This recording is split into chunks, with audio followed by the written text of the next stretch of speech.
This is a major problem for the Buccaneers as we're going into week 10 against the Patriots. We're getting healthier after the bye week. Things need to really kind of get a bit more improved with the pass rush if we want to make a full Super Bowl run. And we have a certain player here that has really not been meeting expectations, and draft wise, it's just been a real struggle for us to get where we need to be for this position. I'm Sebastian with Buccaneers Digest. Welcome back, everybody. I hope you had a good bye week. We had the Falcons barely lose to the Patriots. The Panthers, weirdly enough, are in second place after a huge win against the Packers. Did not see that coming, but hey, shout out to Dave Canales. He seems to be doing a good job in Carolina. We'll see them later this season. And then Saints, obviously, bottom of the barrel. Don't even need to talk about them. We'll see if they go on a fire sale today and tomorrow. But anyway, time to talk about the Buccaneers because the next stretch of these three games is the hardest remaining part of our schedule. First come the Patriots, so we got to figure out, okay, how can we affect Drake May? How can our pass rush get there? This is why most of our trade targets and trade videos have been either linebacker or pass rushers. It's because that's been the area where we've been really not very successful. I mean, listen, we've been getting sacks, but it's a kind of a shared pool. It's not like there's one star on our team that's really causing disruption that teams need a game plan around. It's more about Todd Bowles scheming up stuff for his guys to make plays. And now it's like, okay, we invested a second round pick in the guy that we're talking about today. And man, it's just been underwhelming, really is just kind of the theme of today's video. But I do want to, at the end talk about like just, a possibility of a bright side. But let's just jump right into it.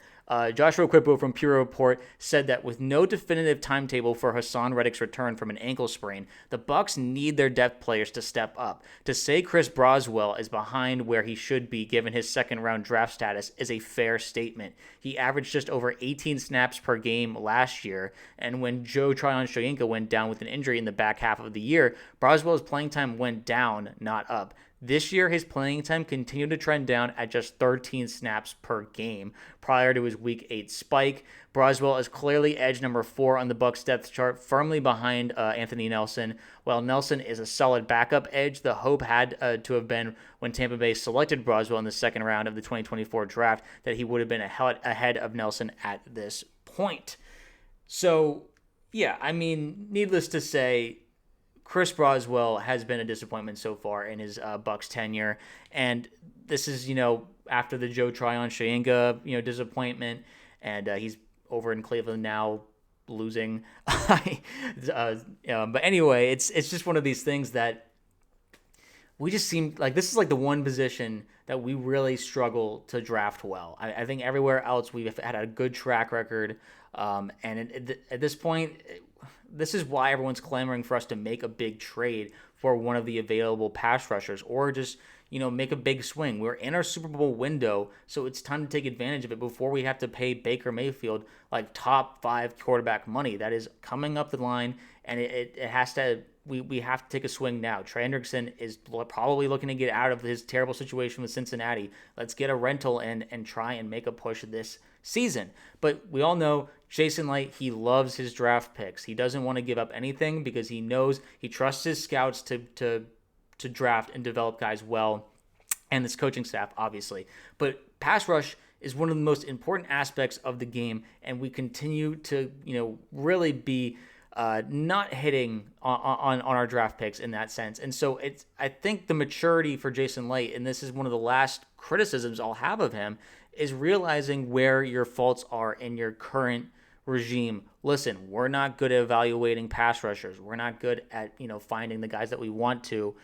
Let's just go out and get a known commodity. Because, listen, Chris Braswell, I get it, still earlier in his tenure, in his second year, but, man, his snaps are going down, not up. And these are opportunities for him to step up. Like we said, Tryon went down last year, and his snaps went down even more. Now that Hassan Reddick is out, his snaps, I mean, he went up briefly in the Saints game, but we'll see because his snaps before that were even lower this year. And it's really much a huge bummer because we didn't have Nelson until we re-signed him in the offseason. So, it's just a scary time to be a Chris Braswell fan or just a guy who's like interested in his career, because it's not looking good. It's scary to say the least. Todd Bowles had to say about Braswell, he's got to get more reps from a mental standpoint. I think when he just pins his ears back and lets it go, he looks like the Bras that we know.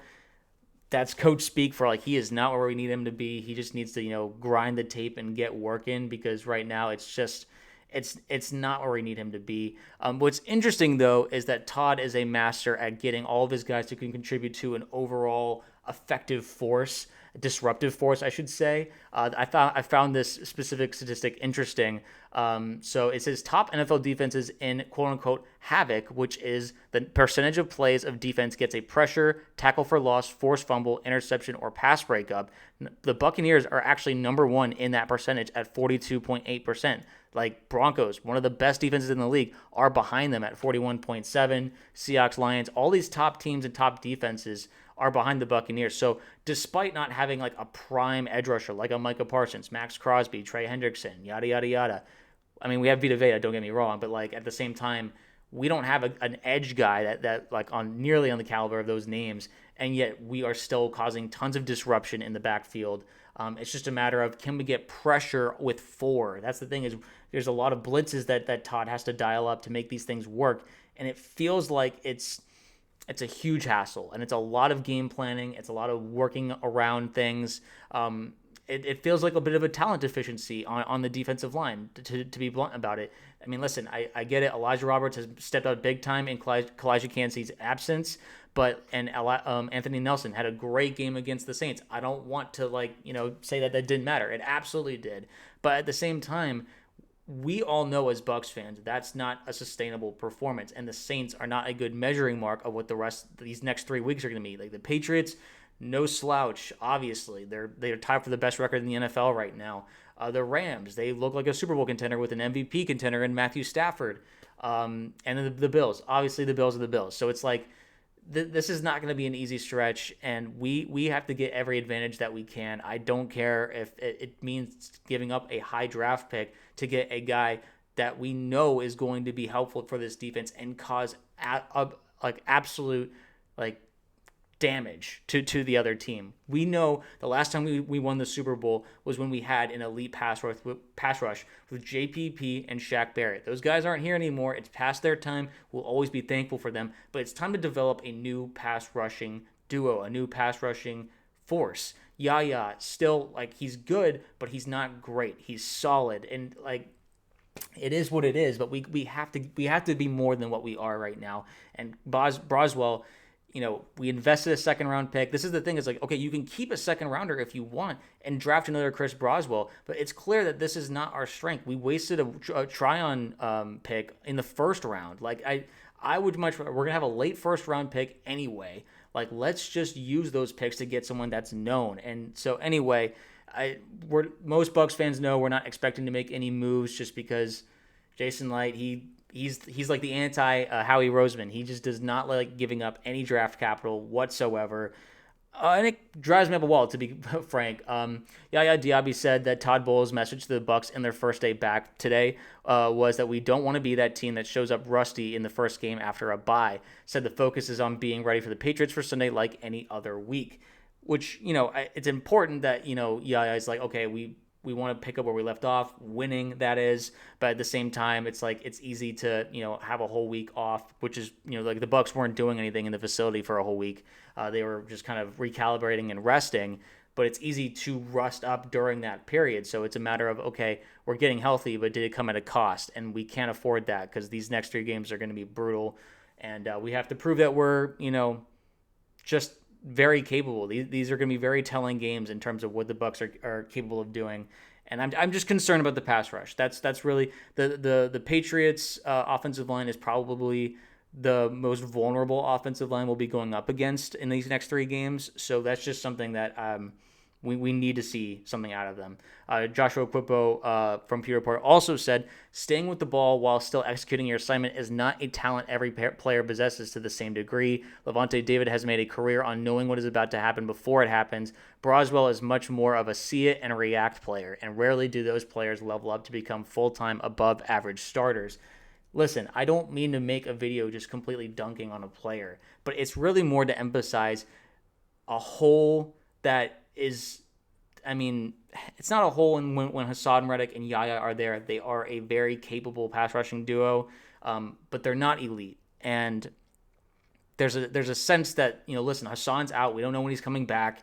The rotation of pass rushers is very shallow, and it's frightening because I think once we go up against some of the better offensive lines, I think we'll get diced up in the secondary. I think that there's only so much that Todd Bowles can do in terms of his schemes and coverages and disguises that it will eventually run back and bite us. And like you'll see it like the Ravens game last year, Detroit. Like we were making good defensive stops, but the pass rush was still very limited, and I just worry. I don't mean to be a gloom and doom guy, but I guess this is like my video where it's like I'm doing a plea to like the Buccaneers, to the universe, to the football gods. Make a move, make do something, take a swing. The Buccaneers are in need of this.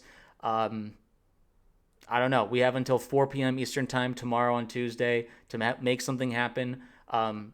We've talked about all kinds of guys on this channel. Just even a linebacker, like something to upgrade, because that's also another vulnerable part of this defense. It's just, I feel like a lack of moves to preserve draft picks at this point when we're this strong as a team, even, as injured as we are at 6-2, you just never know when things are going to fall apart, when things are not going to be the same again.